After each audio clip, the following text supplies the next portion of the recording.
Hey hippies, welcome back. It's Courtney Shavante here. I'm back with another banging resin tutorial for you guys. This is actually like my fifth time recording this intro because I tried to do it without my glasses on, but I really can't see and my eyes just look so unfocused like as I'm looking into the camera and looking back. So y'all gonna have to deal with the glare on the glasses. But we do have a banging resin tutorial for you guys. I'm using one of my silicone molds from my shop, of course.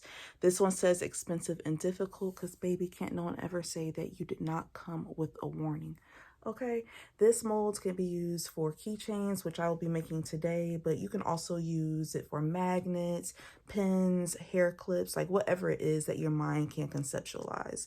So yeah, like let's not go ahead and wait too long, and I'm gonna go ahead and get started and show you guys what I do to turn this into a masterpiece.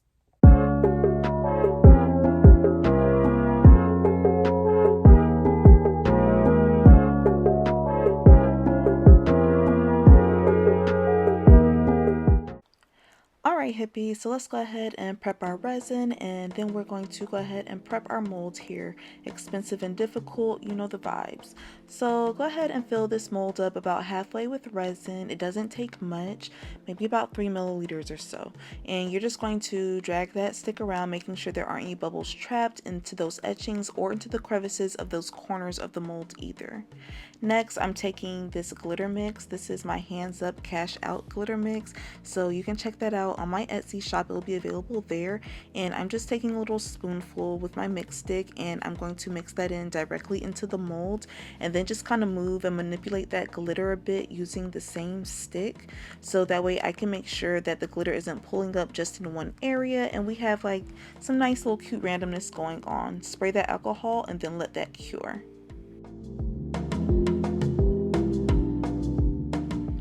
Alright, so now that that's cured, you're going to go ahead and add a bit of resin. Don't completely fill the mold, but you do want to add like a nice little layer and everything, so that way you can go ahead and add a couple drops of your white alcohol ink. You want to just add a couple, and then you're going to take your resin and use your mix stick and just kind of start dripping and drizzling the remaining of the resin into the mold to fill it, so that way you can have like kind of this dope little pattern going around. If you want to manipulate it further, you can use a toothpick or a nail dotting tool and get in there, and then just allow that layer to cure as well. Everything should be nice and hard now, so you can go ahead and wiggle the mold here, so that way you can go ahead and pop this keychain out. Pull off any little excess drippings that may be onto the side of that piece, so that way you have a nice clean pull. Next, we're going to go ahead and take our paint, and we're going to take our paintbrush. We're going to push the paint directly into the etchings using the paintbrush, and making sure that you have a nice even coat and that is actually filling in the etchings and everything, so that way it'll be nice and dark and easy to read. You want to not worry about the smooth edges because that does clean off very easily. I'll be showing you how to do so as soon as we allow this paint to dry.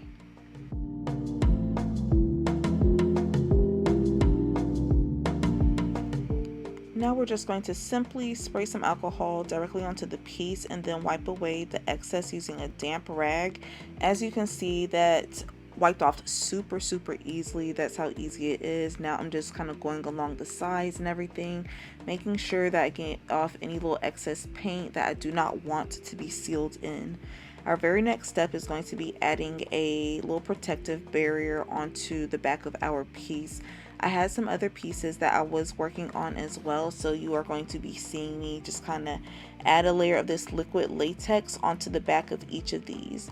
Liquid latex is going to like kind of harden over time, and it's literally like what it sounds like. It's liquid latex, and then once it dries, it's like a pretty much like a dry glove or something like that onto the back of the piece. But what it's going to do is it's going to keep the back protected from any drippings from when we do the doming layers for the fronts of these pieces to seal the etchings in and everything, and making sure the coat is really shiny. So yeah, this is just like a preventive step. If you're not going to be selling it, then maybe you want to skip this if it's a little too much, but just let that dry.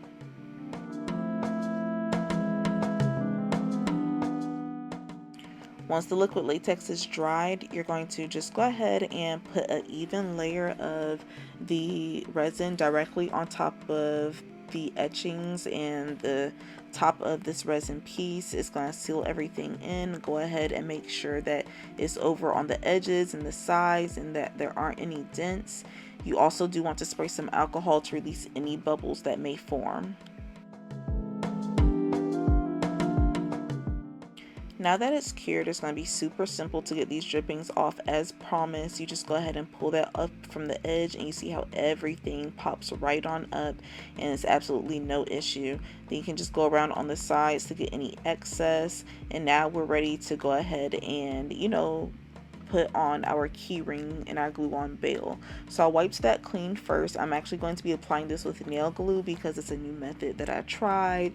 It worked, and I know a lot of us have the nail glue just sitting around, but I just put a dot of the nail glue directly onto the piece, and then I put my little glue-on bail there, and I'm going to spoon on this baking soda here directly on top of both, so that way it has a chance to kind of bond. You're going to push it around, making sure it's covering all the super glue and everything, and just give it maybe about 30 to 45 seconds or so. Knock off the excess, and then everything should be good to go. It'll be nice and hard, and you're able to just use your pliers and everything to add on a jump ring and a key ring to secure that bail and attach all the stuff to make a keychain.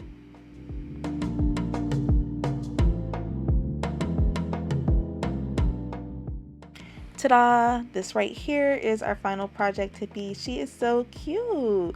So this is for all my material girls out here, like expensive and difficult. Just go ahead and put on a keychain and let them know so they can't say that you did not come with a warning, sis. But I really love how the glitter looks on here. I love how it looks right in front of the alcohol ink. I feel like when you're really just kind of chilling, zoning out and looking at it, it's really going to be very interesting and a lot to look at, if that makes sense. That's usually what I'm going for in a lot of my projects. This is what the back looks secured using that nail glue method, so definitely make sure you check that out. The nail glue is super cheap and super accessible, and I really hope that's a nice little hack for you guys. If you have any questions or comments for me, leave those below. The link to get this keychain mold is down below too. And again, thank you guys so much for your support, hippies. Until next time, mwah, XO.